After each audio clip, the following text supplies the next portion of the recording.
এই যে দেখেন বন্ধুরা, সকাল সকাল শাপলা চলে এসেছে, জাতীয় ফুল শাপলা। এখন তো শাপলার মৌসুম। আর এই যে জাতীয় মাছ ইলিশও আছে সাথে। আমার হাজবেন্ড এলাকা থেকেই বাজার করে দিয়ে যায়। সকাল সকাল কাজে যাওয়ার সময় মাঝে মধ্যে এলাকা থেকেই বাজার করে দিয়ে যায়।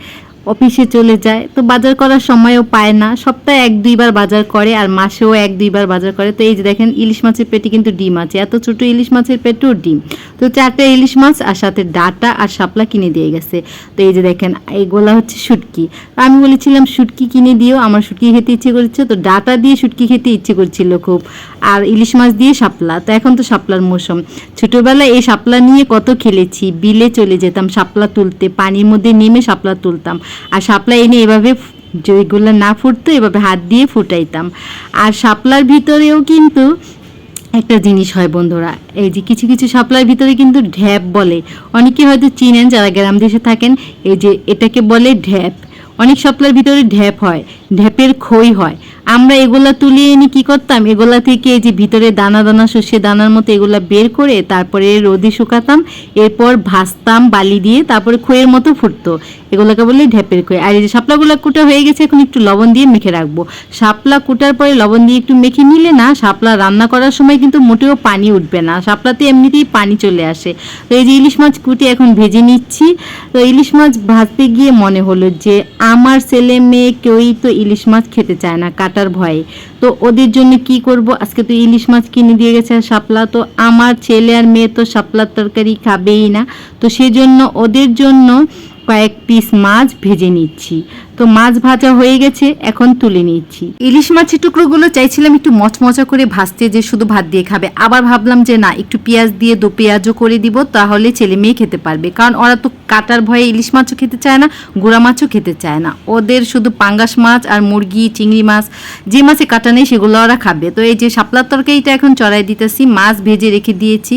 তো এই যে দেখেন কি সুন্দর শাপলা। গ্রামের শাপলা খেতে যে কি মজা। তো গ্রামের শাপলা আর কোথায় পাবো শহরে বসে বসে? তো শহর থেকে তো কিনেই খেতে হবে। গ্রাম থেকে না, বিলের শাপলা তুলে এনে রান্না করলে সেই মজা লাগে। শাপলাগুলো এখন ঢাকনা দিয়ে ঢেকে দিলাম, সিদ্ধ হতে থাক। আর এদিকে দেখেন ডাটার তরকারিটাও কিন্তু আমি চড়িয়ে দিয়েছি শুটকি দিয়ে। অনেক ঝোল আছে, এই ঝোলগুলা টানতে টানতে ডাটা আর আলু সিদ্ধ হয়ে যাবে। একটু আলুও দিচ্ছি সাথে। তো ডাটার তরকারি কিন্তু শুটকি দিয়ে রান্নলে আমি একটু চচ্চড়ি যেভাবে করে গুঁড়ো মাছ সেভাবেই করি। তো এটা হতে থাক। আর এদিকে শাপলা কিন্তু দেখেন একটুও পানি উঠে নাই। শাপলা কিন্তু একটু লবণ দিয়ে মেখে হাত দিয়ে চটকে চটকে একটু পানি বের করে নিলে না, তারপরে রান্না করার সময় একটু পানিও ওঠে না। দেখেন একটুও পানি নেই, শুকনো শুকনো হয়ে গেছে। আমি শাপলা কষিয়ে নিয়েছি, আর এখন ঝোলের জন্য পানি দিয়ে দিব। শাপলার তরকারিতে না ইলিশ মাছ কাঁচা দিলেই ভালো লাগে খেতে, ভাজা ইলিশ দিলে কিন্তু একটুও মজা লাগবে না। কাঁচা ইলিশ দিলেই সুস্বাদু ঘ্রাণ বের হবে। আমি মাছের লেঙ্গুর আর মাথা আর কানসে দিয়ে দিব। আর মাছগুলা ভেজে রেখেছি আমার ছেলে মেয়ের জন্য, ওগুলা আমি দো পেঁয়াজও করব। মাছগুলা দিয়ে দিয়েছি, এখন হালকা করে একটু নেড়ে ঢাকনা দিয়ে ঢেকে দিব। আর এই যে ভাজা মাছগুলা এখন আমি দো পেঁয়াজও করে নিব। এদিকে আমার শুটকির তরকারিটা কিন্তু রান্না হয়ে গেছে, ডাটা আর শুটকি চচ্চড়ি হয়ে গেছে। তো নামিয়ে নিব।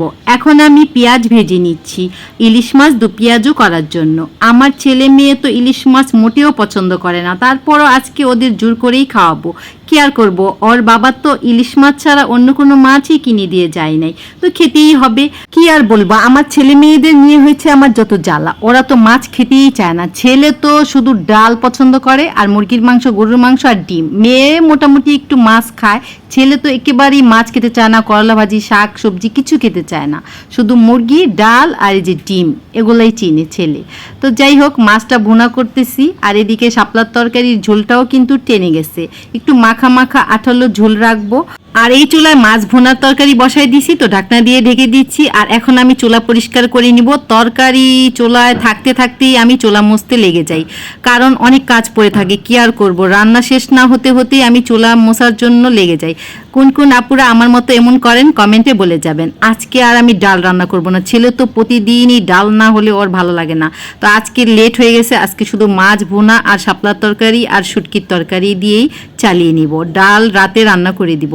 চুলায় তরকারির পাতিল থাকতে থাকতেই গরম চুলা মুছতে গিয়ে যে আমি কতবার হাতে সেকা খাইছি, তারপরেও অভ্যাস হয়ে গেছে, না মুছলে ভালো লাগে না। তো এই যে আমি চুলা এখন মুছে নিলাম।